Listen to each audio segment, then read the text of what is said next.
కేసీఆర్ గారి నాయకత్వం, కేసీఆర్ గారి నాయకత్వం.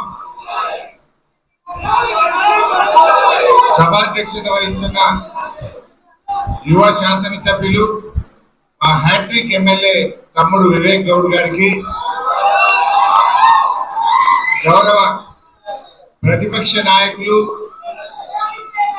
శాసన మండలి సభ్యులు పెద్దలు సిరికొండ మత్సూరాచారి గారికి, మాజీ మంత్రివర్యులు సోదరిమణి సవితా ఇంద్రారెడ్డి గారు, సునీత లక్ష్మారెడ్డి గారు, పువ్వాడ అజయ్ గారు, గౌరవనీయులు మల్లారెడ్డి గారు, అదేవిధంగా గౌరవ శాసనసభ్యులు మాణిక్రావు గారు, చింతా ప్రభాకర్ గారు, కాలేరు వెంకటేష్ గారు, లక్ష్మారెడ్డి గారు, ముఠా గోపాల్ గారు, మా పార్లమెంట్ సభ్యులు గౌరవనీయులు రవిచంద్ర గారు, గౌరవనీయులు వినోదన్న గారు, పొన్నా లక్ష్మయ్య గారు, దేవి ప్రసాద్ అన్న గారు, ఆర్ఎస్ ప్రవీణ్ కుమార్ గారు, సలీం గారు, మా వేదిక మీద ఉన్న మా రవీంద్రరావు శాసన మండలి సభ్యులు పెద్దలు, ఇంకా వేదిక మీద ఉన్న మా శాసన మండలి సభ్యురాలు సోదరిమణి వాణిదేవి అక్క గారు, గణేష్ గారు, యాదవ్ రెడ్డి గారు, రాసోలు శ్రవణ్ గారు, గౌరవ మాజీ ఎమ్మెల్యేలు, మాజీ ఎమ్మెల్సీలు, మాజీ కార్పొరేషన్ చైర్మన్లు, శాసన మండలి సభ్యులు, ఉద్యమకారులు, బీఆర్ఎస్ కుటుంబ సభ్యులు, మీడియా మిత్రులందరికీ పేరు పేరున నమస్కారం తెలియజేస్తా ఉన్నాను. ముందుగా ఈ కార్యక్రమంలో పాల్గొంటున్న మీకు, తెలంగాణ రాష్ట్ర ప్రజలకు, యావత్ ప్రపంచ వ్యాప్తంగా ఉన్న తెలంగాణ బిడ్డలందరికీ రాష్ట్ర అవతరణ దినోత్సవ శుభాకాంక్షలు తెలియజేస్తా ఉన్నాను. ఈరోజు ఒక ప్రత్యేకత ఉంది. అదే 10 ఏళ్ళు నుండి 11వ సంవత్సరంలో అడుగు పెడతా ఉన్నాం. బట్ ఈరోజు ఇంకో ప్రత్యేకత ఉంది ఈ రాష్ట్ర అవతరణ దినోత్సవానికి. ఎందుకంటే ఈ రాష్ట్రం వచ్చిందంటేనే బీఆర్ఎస్ వల్ల, కేసీఆర్ వల్ల.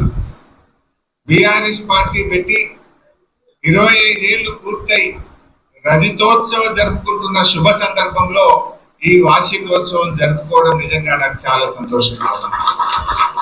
ఎందుకంటే 25 ఏళ్ల కింద బీఆర్ఎస్ పార్టీ పెట్టినాడు ఈ రాష్ట్రంలో తెలంగాణ పదం నిషేధించబడ్డది. జై తెలంగాణ అని అసెంబ్లీలో మాట్లాడలేనటువంటి పరిస్థితి. ఆ రోజుల్లో కేసీఆర్ గారు పార్టీ పెట్టి ఈ రాష్ట్రాన్ని సాధించారు. ఇక్కడ ఉన్నటువంటి మీకు తెలుసు 25 ఏళ్ల కింద తెలంగాణలో పరిస్థితి ఏంది. మీకే కాదు ఈ రాష్ట్ర ప్రజలందరికీ తెలుసు.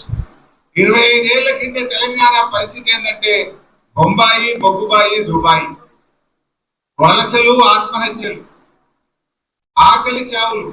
ఇది 25 ఏళ్ల కింద నాటి తెలంగాణ పరిస్థితి. కానీ కేసీఆర్ గారు పట్టుబట్టి ఇవాళ ఆయన తన పదవులకు రాజీనామా చేసి జై తెలంగాణ అనే ఉద్యమాన్ని ప్రారంభించారు. మీరు ఆలోచించండి, ఇవాళ ఈ రోజు రాష్ట్ర ముఖ్యమంత్రిపై అక్కడ ఆవిర్భావ వేడుకలు జరుపుతున్నారంటే దానికి బీఆర్ఎస్ పార్టీ కారణం కాదా? దానికి కేసీఆర్ కారణం కాదా?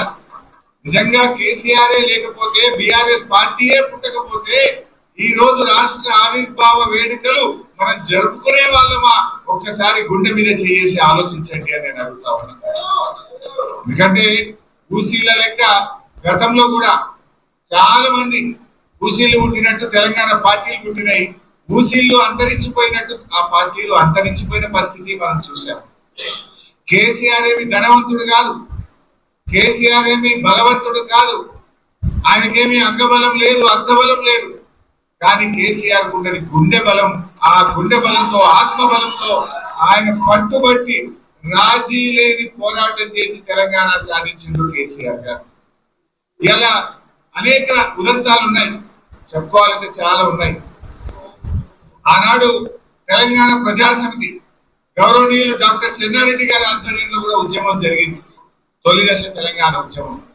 ఆనాడు కూడా మా సోదరిమణి నాగమ్మ ఉన్నది, అప్పుడు కూడా పాల్గొన్నది, ఇప్పుడు కూడా పాల్గొన్నది. ఆనాడు 11 ఎంపీలు గెలిచాం.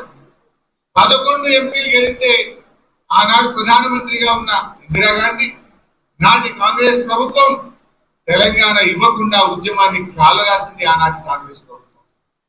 కానీ అదే కేసీఆర్ గారు మలి దశ తెలంగాణ ఉద్యమాన్ని ప్రారంభిస్తే ఏ ఇందిరాగాంధీ అయితే తెలంగాణను వద్దన్నదో అదే సోనియా గాంధీ గారి చేత తెలంగాణ ఇచ్చి తీరాల్సిన పరిస్థితి కల్పించిండు కేసీఆర్ బీఆర్ఎస్ పార్టీ. ఎందుకు ఈ దేశంలో సంకీర్ణ యుగం నడుస్తా ఉంది. ఈ సంకీర్ణ యుగంలో తప్పకుండా తెలంగాణ సాధ్యం అవుతుంది అని చెప్పి ఆయన ఎంతో వ్యూహంతో 14 ఏళ్లు నడిపించారు. పార్టీ పెట్టడమే కాదు అనేక ఇబ్బందులు ఆ రోజు చంద్రబాబు నాయుడు గారి చేతుల్లో కేంద్ర ప్రభుత్వం ఉండే ఢిల్లీలో ఆయన గట్టికి ఎదురులేని పరిస్థితి. ఇంకా 4 ఏళ్లు కేసీఆర్, ఆ రోజు ఇంకా 4 ఏళ్లు చంద్రబాబు నాయుడు ముఖ్యమంత్రిగా ఉండే పరిస్థితి. ఆ రోజుల్లో ఎవరు ధైర్యం చేయలేదు. కానీ కేసీఆర్ గారు అప్పటికే ఎన్డీఏ ప్రభుత్వం 3 కొత్త రాష్ట్రాలు ఏర్పాటు చేసింది. 2000 సంవత్సరంలో జార్ఖండ్, ఉత్తరాఖండ్, అదేవిధంగా ఉత్తరాంచల్ మరియు ఛత్తీస్గఢ్ 3 రాష్ట్రాలు ఏర్పడ్డాయి. ఈ 3 రాష్ట్రాలు ఏర్పడ్డాక తెలంగాణ ప్రజల్లో ఆశలు చిగురించినాయి. ప్రజలందరూ నాయకుల కోసం ఎదురు చూశారు. జయశంకర్ సార్, చనిపోయిన బియ్యావుల జనార్దన్ రావు గారు కేసీఆర్ గారి దగ్గరకు వచ్చి మీరు లీడ్ చేయండి, మీరు పోరాటం చేయండి, మీ వెంట మేముంటామని చెప్పి వారందరూ కేసీఆర్ వైపు చూశారు. కానీ కేసీఆర్ గారు 1 సంవత్సరం ఆలోచించింది. ఉద్యమం ప్రారంభిస్తే ఈ తాప మళ్ళా జెండా దించద్దు, తెలంగాణ వచ్చేది ఉంటేనే మన ఉద్యమాన్ని ప్రారంభిద్దామని కొన్ని వేల గంటల మేధోమథనం చేసి చాలా ఒక నెలల తరబడి ఆలోచించి 2001లో బీఆర్ఎస్ పార్టీని పెట్టింది. ఆ రోజు ఒక తెలంగాణ ఉద్యమానికి ఒక అపకీర్తి ఉండేది. ఎవరికి పదవి రాకపోతే వాడు జై తెలంగాణ అంటారు అనే ఒక అపకీర్తి ఉండేది. ఆ రోజు కేసీఆర్ గారు ఆలోచించి తన పదవులను, డిప్యూటీ స్పీకర్ పదవిని, ఎమ్మెల్యే పదవిని, తెలుగుదేశం పార్టీ రాష్ట్ర కార్యదర్శి పదవులను గడ్డిపోచల్లాగా పదవులు వదిలి ఉద్యమాన్ని ప్రారంభించిండు. ప్రజల్లో నమ్మకాన్ని కలిగించిండు. ప్రజలను ఒక్కసారి తిరిగి తెచ్చే ప్రయత్నం చేసిండు. వాళ్ళు తెలంగాణ వచ్చిందంటే ప్రజలను సమీకరించడం, దేశంలోని పార్టీలను ఒప్పించడం, ఈ 2 కేసీఆర్ గారు చేశారు. అంబేద్కర్ గారు సూచించిన మార్గం బోధించు, సమీకరించు, పోరాడు. అంబేద్కర్ చెప్పిన బాటలో నడిచిండు కేసీఆర్.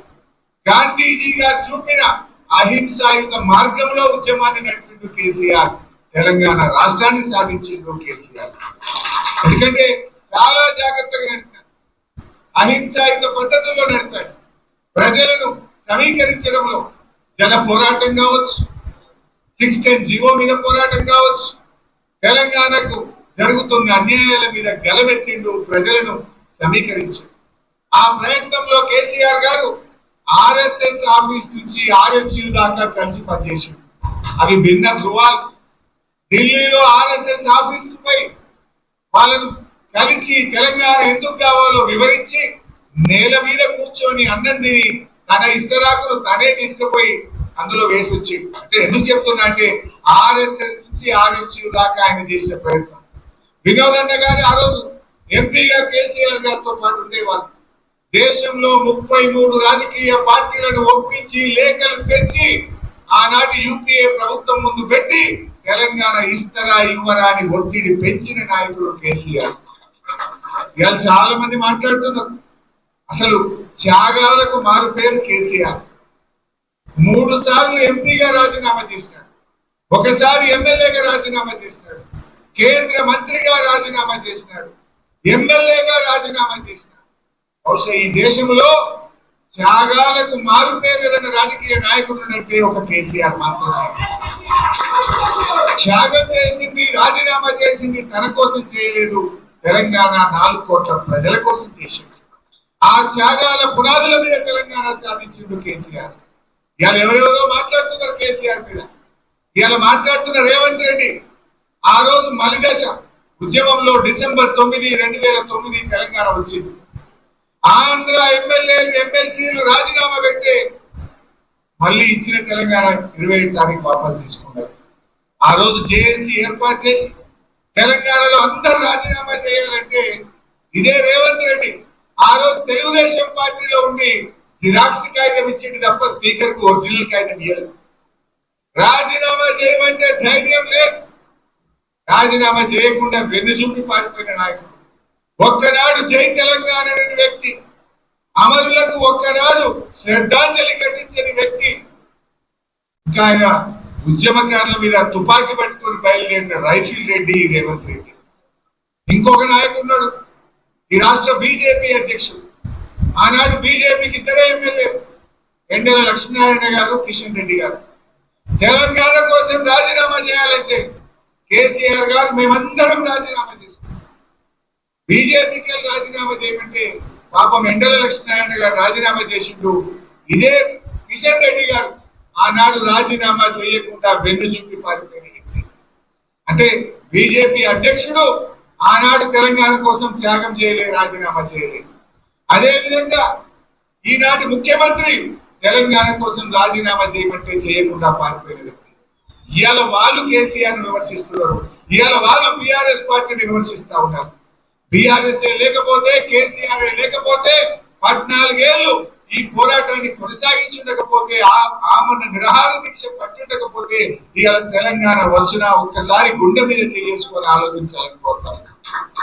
తెలంగాణ ప్రజలు స్వయం పాలనలో ఆత్మ గౌరవంతో ఈ రోజు తెలంగాణ ప్రజలు బతుకుతున్నారంటే గులాబీ జెండా అనే దానికి కారణం గుర్తు చేస్తారు.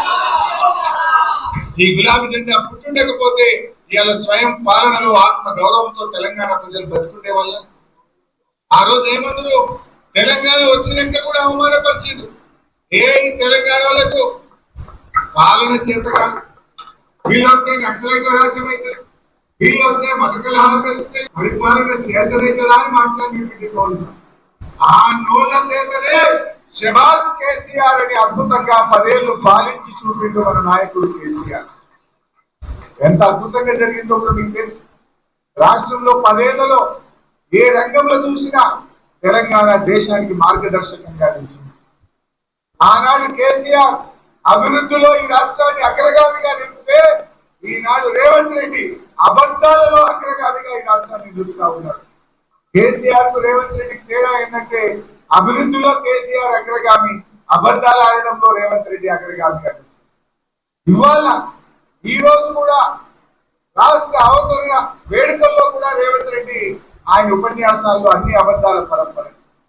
ఇవాళ ఆయన మాట్లాడుతూ అంతేగట్ట మహిళలకు 21,000 కోట్ల రూపాయల వడ్డీ లేకుండా ఇచ్చినట్టు రేవంత్ రెడ్డి. నేను సవాల్ విసురుతున్నా, నువ్వు 21,000 కోట్ల వడ్డీ లేకుండా ఇచ్చినట్టు జీవో చూపించు, ఆధారం చూపించు, నేను రాజీనామా చేయడానికి సిద్ధంగా ఉన్నా. నువ్వు ఇచ్చింది 21,000 కోట్లు వడ్డీతో కూడిన రుణాలు ఇచ్చినావు తప్ప అక్క చెల్లెలకు వడ్డీ లేని రుణాలు ఇవ్వలేదు. ఆ అక్క చెల్లెలను మోసం చేసినావు. ఇవాళ ఆయన మాట్లాడుతుంటూ 60,000 ఉద్యోగాలు ఇచ్చిన నోటిఫికేషన్ చూపి, నీ ప్రభుత్వం వచ్చినాక ఉద్యోగాలకు 60,000 ఉద్యోగాలకు నువ్వు నోటిఫికేషన్ ఇచ్చినట్టు చూపి రేవంత్ రెడ్డి. నువ్వు ఇచ్చింది కేవలం 10,000 మాత్రమే. ఆ మిగతా ఉద్యోగాలు కేసీఆర్ గారి నోటిఫికేషన్ ఇచ్చి, పరీక్ష పెట్టి, ఫలితాలు ఇచ్చి, ఫిజికల్ టెస్ట్ చేస్తే వాటికి కాయిదాలు మంచినవు తప్ప నువ్వు ఇచ్చింది కాదే కాదు రేవంత్ రెడ్డి అని గుర్తుపెట్టుకో. అన్ని అబద్ధాలు. ఆయన మాట్లాడుతూ 275 లక్షల మెట్రిక్ టన్నుల పంట పండింది అన్నాడు. పండింది ఎవరి పుణ్యం? బీఆర్ఎస్ ప్రభుత్వ కృషి వల్ల, కేసీఆర్ యొక్క ముందు చూపుతో పండింది. నువ్వు వచ్చినాక రేవంత్ రెడ్డి నీ ఏడాది గంట పాలనలో ఒక ప్రాజెక్టు కట్టినవా? ఒక ప్రాజెక్టు పూర్తి చేసినవా? ఒక్క ఎకరానికి నీళ్లు ఇచ్చినవా? ఒక్క చెరువు తవ్వినవా? ఒక్క చెక్ డ్యామ్ కట్టినవా? నువ్వు చేసింది ఏంటి? ఇవాళ 275 మెట్రిక్ టన్నుల పంట పండిందంటే అది బీఆర్ఎస్ 10 ఏళ్ల కృషి అని చెప్పి ఈ రాష్ట్ర రైతాంగానికి తెలుసు. రైతు బంధు పెట్టిండు, రైతుల కోసం బీమా తెచ్చిండు, రైతులకు సకాలంలో ఎరువులు ఇచ్చిండు, ప్రతి మండలానికి గోడౌన్ పెట్టిండు, విత్తనాలు ఇచ్చిండు, పండిన పంటలు కాకొని రైతులకు ధైర్యాన్ని కల్పించి ఇవాళ ఈ రాష్ట్రం వరి ధాన్యం ఉత్పత్తిలో దేశంలో నంబర్ 1 అయిందంటే అది కేసీఆర్ ప్రభుత్వ కృషి. నువ్వు 275 లక్షల మెట్రిక్ టన్నుల పంట పండిందంటున్నావు. ఏం చేసినావు రైతులకు? ఒక చెరువు తవ్వితివా? ఒక ప్రాజెక్టు పూర్తి చేస్తేవా? ఒక ఎకరానికి నీళ్లు ఇస్తేవా? నువ్వు చేసింది ఏమున్నది? రైతు బంధు ఎగ్గొట్టినవు, రైతు బీమా బంధు పెట్టినవు. నువ్వు చేసింది ఏముంది? చారాయణ రుణమాఫీ చేసినావు, బారాయణ రుణమాఫీ ఎగ్గొట్టినవు. ఇంతకు మించి నువ్వు రైతులకు చేసిన ఒక్క మంచి పని ఉంటే చెప్పు. రైతులు మొలకెత్తుతుంటే ధాన్యపు కుప్పల మీద గుండాగి రైతులు చనిపోతుంటే నువ్వు అందాల పోటీల్లో మునిగితే అందాల పోటీలకు రివ్యూ చేసినావు, అందాల పోటీలకు 5 సార్లు పోయి పాల్గొన్నావు, కానీ రైతుల ధాన్యం ఎందుకు కొట్టలేదని ఒక్కనాడు రివ్యూ చేయలేదు. నీ మంత్రులు గాని నువ్వు గాని ధాన్యపు రాశుల మీద గుండాగి చనిపోయిన రైతుల్ని పరామర్శించే సమయం నీకు చిక్కలేదు. ఇది ఈరోజు చేస్తున్నారు. నువ్వు అన్ని అబద్ధాలు, ఎన్ని అబద్ధాలు మాట్లాడిండు. 15 ఆగస్టు నాడు ఈ రాష్ట్రంలో రైతుల రుణమాఫీ చేసి తీరుతా అన్న ముఖ్యమంత్రి ఈ రోజు కన్నా చేసినావా? మళ్ళా 15 ఆగస్టు వచ్చింది. ఒక్క ఏడాది కడుపు కట్టుకుంటే 40,000 కోట్ల రూపాయల రుణమాఫీ చేస్తా అన్నావు. నువ్వు చేసింది 16-17 వేలు. మరి కడుపు కట్టుకోలేదా? మిగతా పైసలు ఢిల్లీకి కప్పం కట్టినవా? నీ జేబుల్లోకి పోయినాయా? ఎక్కడికి పోయినాయో చెప్పు. ఎప్పటిలోగా చేస్తావో చెప్పు. నువ్వు దేవుళ్ళ మీద ఒట్టు పెట్టి 15 ఆగస్టులోగా రుణమాఫీ చేస్తానని మాట్లాడుతున్నావు. మొన్న అసెంబ్లీ సమావేశాల్లో మార్చి 31వ తేదీ కల్లా రాష్ట్రంలో రైతులందరికీ రైతు బంధు చేస్తా అన్నావు. 31 మార్చి పోయింది, ఇవాళ 2 జూన్ వచ్చింది. ఈ రోజు కూడా రైతు బంధు డబ్బులు రైతులకు పల్లె. అసలు నువ్వు ఒక్క విషయం అన్నా రాష్ట్ర అవతరణ దినోత్సవం నాడు కూడా నిజం మాట్లాడకపోతుంది. వెనకడికేదో శాపం ఉన్నట్టు అంటారు చూడు. నువ్వు అబద్ధం ఆడకపోతే తలబలిగి చనిపోతావు అన్నట్టు ఈ రేవంత్ రెడ్డికి అట్లాంటి శాపం ఏదో ఉన్నట్టు అనిపిస్తుంది. నాకు అబద్ధాలు తప్ప నిజాలు పలకడు. మరి మన కేసీఆర్ అభివృద్ధిలో ఈ రాష్ట్రాన్ని అగ్రగామిగా నిలిపింది. ఎన్ని అద్భుతాలు! ధాన్యం ఉత్పత్తిలో నంబర్ 1, డాక్టర్ల ఉత్పత్తిలో తెలంగాణ నంబర్ 1 చేసింది కదా. ప్రతి జిల్లాకు ఒక ప్రభుత్వ మెడికల్ కాలేజ్, 35 గవర్నమెంట్ మెడికల్ కాలేజీలు పెట్టి సంవత్సరానికి 10,000 డాక్టర్లను ఈ దేశానికి అందిస్తున్న రాష్ట్రంగా తెలంగాణను నిలిపిన ఘనత మన బీఆర్ఎస్ ప్రభుత్వానికి. తలసరి ఆదాయంలో తెలంగాణ నంబర్ 1, విద్యుత్ వినియోగంలో తెలంగాణ నంబర్ 1, మరి జిఎస్డిపి పెరుగుదలలో తెలంగాణ నంబర్ 1, రాష్ట్ర సొంత ఆదాయ వనరుల వృద్ధిలో తెలంగాణ నంబర్ 1, గొర్రెల మాంసం ఉత్పత్తిలో తెలంగాణ నంబర్ 1, చేపల ఉత్పత్తిలో తెలంగాణ నంబర్ 1, చెట్ల పెంపకంలో తెలంగాణ నంబర్ 1. ఇట్లా కేసీఆర్ అభివృద్ధిలో తెలంగాణ అగ్రగామిగా నిలిచింది. రేవంత్ రెడ్డి నువ్వు ఎన్ని అబద్ధాలు అంటే 6 గ్యారెంటీలు అంటివి, బాండ్ పేపర్లు ఇస్తేవి, మొదటి సంతకం రుణమాఫీ మీదనే అంటివి. నీ అబద్ధాలకు హద్దు పద్దు ఉన్నదా? అధికారంలో రాకముందు అబద్ధాలే, అధికారంలో వచ్చిన తర్వాత కూడా అబద్ధాలు. కానీ కేసీఆర్ ఒక్కటే చెప్తుంటాడు, మనం అధికారంలో ఉన్న ప్రతిపక్షంలో ఉన్న మన ఆలోచన అంతా తెలంగాణ కోసం కావాలి, తెలంగాణ ప్రజల కోసమే పనిచేయాలని చెప్పి ఇలా కేసీఆర్ ఆలోచనలో పనిచేస్తున్న పార్టీ బీఆర్ఎస్ పార్టీ.